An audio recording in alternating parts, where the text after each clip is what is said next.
প্রকাশ সিনহা আমাদের প্রতিনিধি সরাসরি রয়েছেন আমাদের সঙ্গে। প্রকাশ, সেক্ষেত্রে কাঞ্চনজঙ্ঘা এক্সপ্রেসের সঙ্গে কন্ট্রোল রুমের যোগাযোগ কি তাহলে বিচ্ছিন্ন ছিল?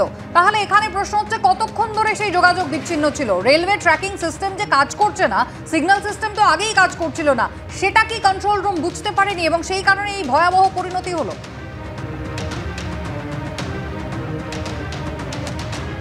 একদমই, তুমি জানো কুসুমিতা, গতকাল থেকেই দুটো বড় প্রশ্ন উঠছিল। একটা, যে সিগন্যালিং সিস্টেম কাজ করছিল কিনা।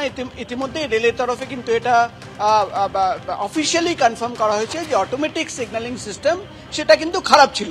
কিন্তু সেখানে আরেকটা বড় প্রশ্ন উঠছে যে সিগন্যালিং সিস্টেম খারাপ ছিল, ঠিক আছে, মেনে নেওয়া হলো, TA912 মেমো ইস্যু করা হয়েছিল, কিন্তু কন্ট্রোল রুমে বসে যারা অপারেট করেন, যারা দেখেন যে কোন ট্রেন কোন লাইনে কত দূর এগিয়েছে, কত স্পিডে চলছে, তারা কেন জানতে পারলো না যে ঠিক এই জায়গায়, তুমি দেখতে পাচ্ছ আমরা ঠিক সেই জায়গায় দুর্ঘটনাস্থলে দাঁড়িয়ে রয়েছি, ঠিক এই জায়গায় কাঞ্চনজঙ্ঘা এক্সপ্রেস দাঁড়িয়ে রয়েছে? এটাই কিন্তু সবচেয়ে বড় প্রশ্ন। এবং গতকাল যখন আমরা দেখলাম মিনিস্ট্রি অফ হোম অ্যাফেয়ার্সের একজন আধিকারিক তিনি এখানে এসেছিলেন, তিনি রেলের আধিকারিকদের সঙ্গে কথা বলছিলেন, তখন রেলের আধিকারিকরা যেটা জানিয়েছেন মিনিস্ট্রি অফ হোম অ্যাফেয়ার্সের সেই আধিকারিককে, যে ট্র্যাকিং সিস্টেম কোথাও না কোথাও খারাপ ছিল। তাহলে একটা সবচেয়ে বড় প্রশ্ন উঠছে যে শুধুমাত্র কি অটোমেটিক সিগন্যালিং সিস্টেম, নাকি রেলওয়ে ট্র্যাকিং সিস্টেম, যেখানে দেখা যায় যে কোন ট্রেন কত দূরে রয়েছে এবং পেছন থেকে কোন ট্রেন কত ডিস্টেন্সে রয়েছে, এবং তারাই কিন্তু কোঅর্ডিনেট করে চালকের সঙ্গে, সেই সিস্টেম কাজ করছিল না? এটাই কিন্তু সবচেয়ে বড় প্রশ্ন।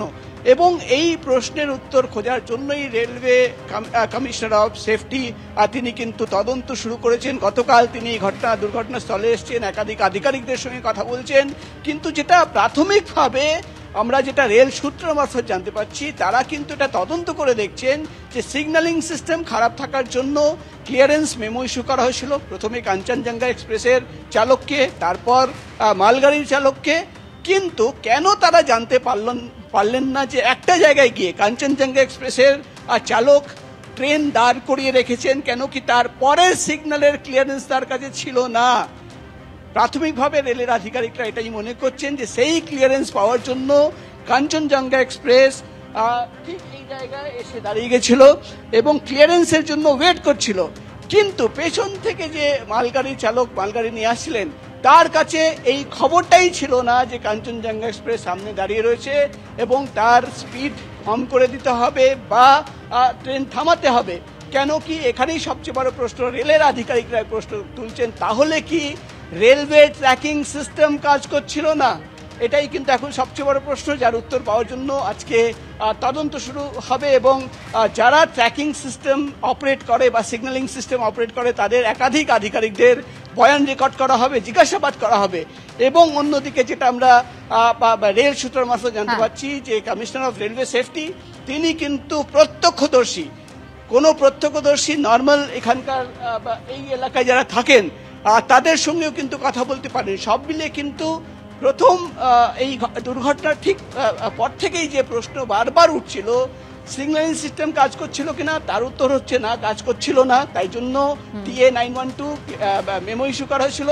দ্বিতীয় প্রশ্ন ছিল, যেটা সবচেয়ে বড় প্রশ্ন, যে কাঞ্চনজঙ্ঘা এক্সপ্রেস ঠিক এই জায়গায় কেন দাঁড়িয়েছিল, তার উত্তর যেটা প্রাথমিকভাবে আমরা রেলের আধিকারিকদের সঙ্গে কথা বলে জানতে পারছি যে চালকের ক্লিয়ারেন্স ছিল না, এই অবধি ক্লিয়ারেন্স ছিল, তার পরের ক্লিয়ারেন্স পাওয়ার জন্য ট্রেন এইখানে দাঁড়িয়েছিল।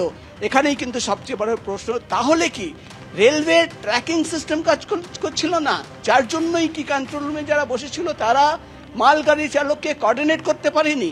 একাধিক প্রশ্ন রয়েছে, একাধিক তথ্য রয়েছে, যেটা সামনে রেখে কিন্তু সেই একেবারে ধন্যবাদ প্রকাশ তোমাকে। তদন্ত হচ্ছে এবং আগামীকাল থেকে যে তদন্তের শুরু হবে সেই নির্দেশ দিয়েছে রেল। কাঞ্চনজঙ্ঘা এক্সপ্রেসের সঙ্গে মালগাড়ি সংঘর্ষের ঘটনায় তদন্তের নির্দেশ রেল দিয়েছে। উত্তর পূর্ব রেলের মুখ্য সুরক্ষা কমিশনার জনক কুমার গর্গের তত্ত্বাবধানে এই তদন্ত করা হবে।